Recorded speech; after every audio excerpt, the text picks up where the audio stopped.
Australia is taking back control of a key port leased to China for 99 years, raising eyebrows around the globe. Why is a remote port turning into a flashpoint in Asia-Pacific politics? Prime Minister Anthony Albanese confirmed his government will recover Darwin Port even without private buyers for the lease. This targets the 2015 99-year deal with China's Landbridge Group, which secured operating rights for $320 million US. While the deal was legal and cleared by past security reviews, the Albany government cites national security concerns. Breaking the lease could cost Australia billions in compensation. This move directly impacts US strategic interests in the Indo-Pacific. The port is just 15 kilometers from a major US marine base. The Biden administration has backed Australia's decision.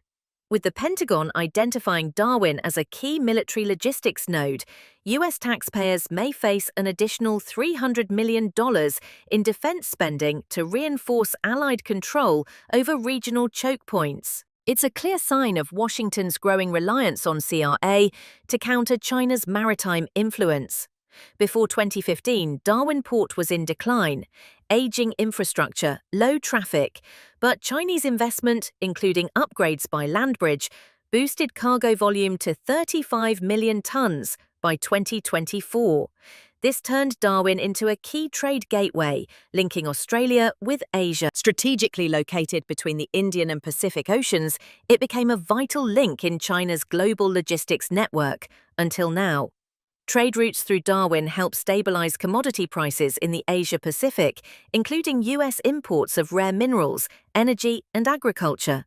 But disruptions could ripple through global shipping, raising costs for US tech and manufacturing exporters. Any decline in Darwin's efficiency or a spike in geopolitical tension could reshape supply chains, especially if China reduces its infrastructure role in the region.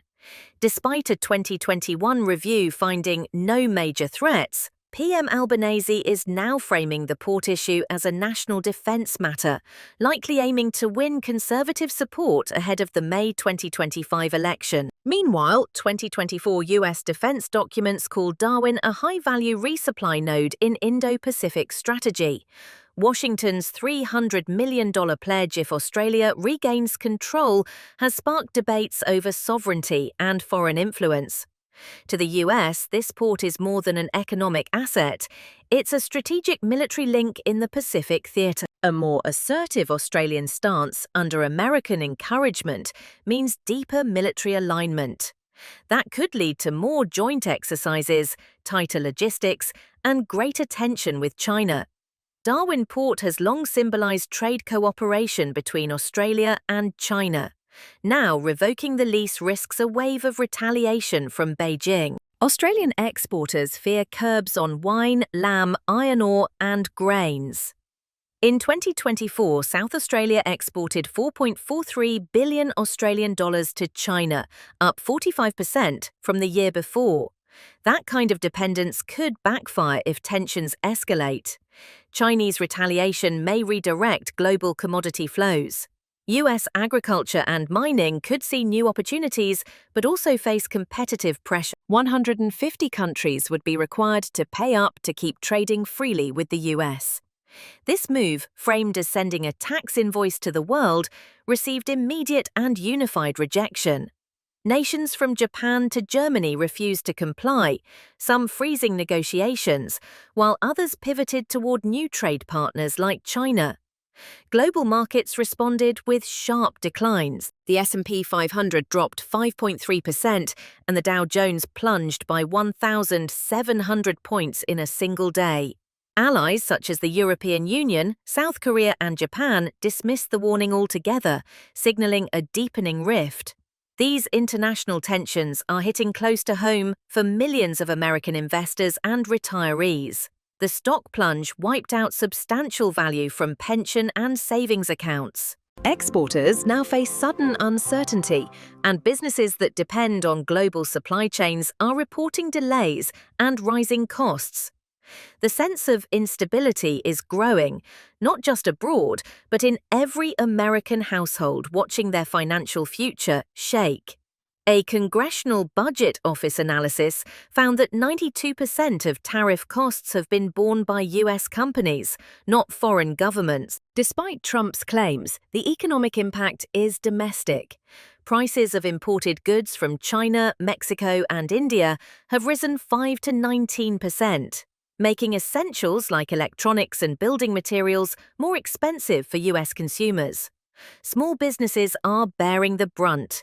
In April alone, thousands of small firms filed for bankruptcy, especially in rural areas that once formed Trump's strong voters base. For these business owners, higher input costs mean layoffs, shuttered storefronts, and shattered dreams. For everyday Americans, rising prices at the checkout counter are becoming a weekly headache, fueling frustration and financial strain.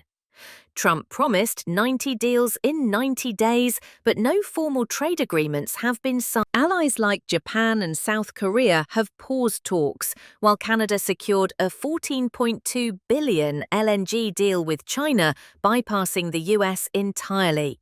Growing skepticism about US stability is driving countries to seek more reliable trade partnerships. This erosion of global confidence affects workers and companies across the nation. US manufacturers are being sidelined, losing bids to foreign competitors. Farmers and tech firms are seeing contracts diverted overseas. In the long run, fewer trade deals mean fewer jobs and reduced global influence for American industry. Under pressure, Trump postponed new tariffs for 90 days on April 15th, excluding China. But the move came too late for many businesses. Home Depot cancelled $60 million in orders, GE halted expansion, and private sector investment slowed due to volatility and uncertainty. This economic chill is already visible in towns and cities nationwide. Construction is slowing, hiring is cautious, and consumer confidence is faltering. While the tariff delay offers a short-term reprieve, American businesses are still grappling with the aftershocks and wondering if another sudden shift is just around the corner.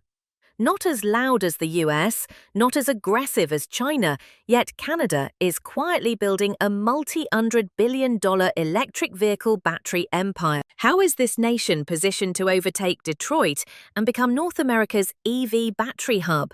Canada is rapidly emerging as a global EV battery production center, with total investments now exceeding $174 billion, surpassing even Detroit, the traditional heart of the American auto industry. Volkswagen is building a massive gigafactory in Ontario with a production capacity of 90 gigawatt-hours per year, enough to power 1 million EVs. The total investment, around $148 billion, with $13 billion Canadians coming from the Canadian government.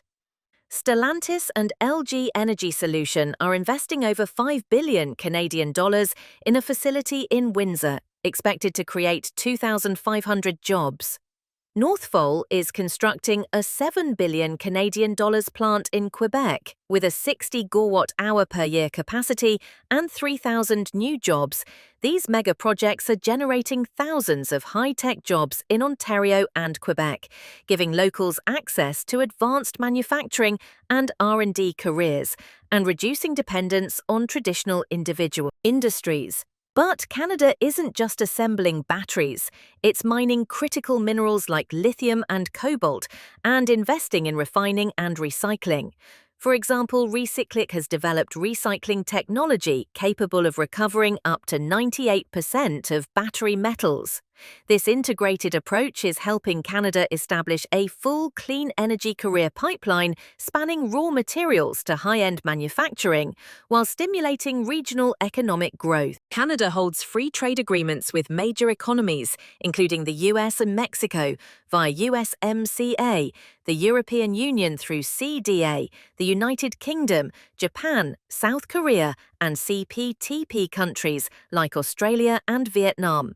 Thanks to these agreements and generous government investment incentives, major automakers like Ford, GM, Volkswagen, and Stellantis have shifted EV battery and component production to Canada. Canada holds free trade agreements with major economies, including the US and Mexico, via USMCA, the European Union through CDA, the United Kingdom, Japan, South Korea, and CPTP countries like Australia and Vietnam.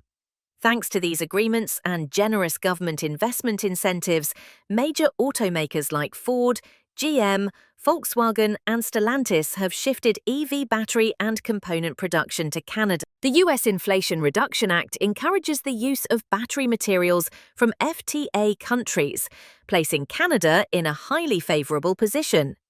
As China continues to dominate global lithium-ion battery production, accounting for roughly 77% of capacity, Canada is working to build a more secure and independent EV supply chain. To reduce reliance on Chinese imports, Canada has joined international initiatives like the Mineral Security Partnership alongside the US, EU, Japan, and South Korea. Canada is also investing in alternative technologies, including cobalt-free batteries and advanced recycling. Companies like Recyclico are leading the charge with innovative processes that recover up to 98% of metals from used batteries, critical for sustainability and long-term cost control. To reduce reliance on Chinese imports, Canada has joined international initiatives like the Mineral Security Partnership alongside the US, EU, Japan, and South Korea. Canada is also investing in alternative technologies, including cobalt-free batteries and advanced recycling. Companies like Recyclico are leading the charge with innovative processes that recover up to 98% of metals from used batteries, critical for sustainability and long-term cost control. Ford is investing in Mexico with components made in Era and assembly in Hermosillo, where wages are just 20% of US levels. Even Boeing is expanding R&D in Europe and Asia. It's not a mass exit, but the trend is clear. Tariffs and labor costs are pushing production away, while countries like China, Poland, and India offer tax breaks and streamlined regulations. Freightliners' production cuts have sparked backlash from labor unions, local leaders, and some lawmakers. Made in USA's once a symbol of pride is under pressure as companies offshore operations. Now the government is moving from tariffs to incentives, tax credits for automation, support for workforce training, and targeted subsidies. As the country weighs economic nationalism against global competition, the future of US manufacturing and the livelihoods it supports hangs in the balance.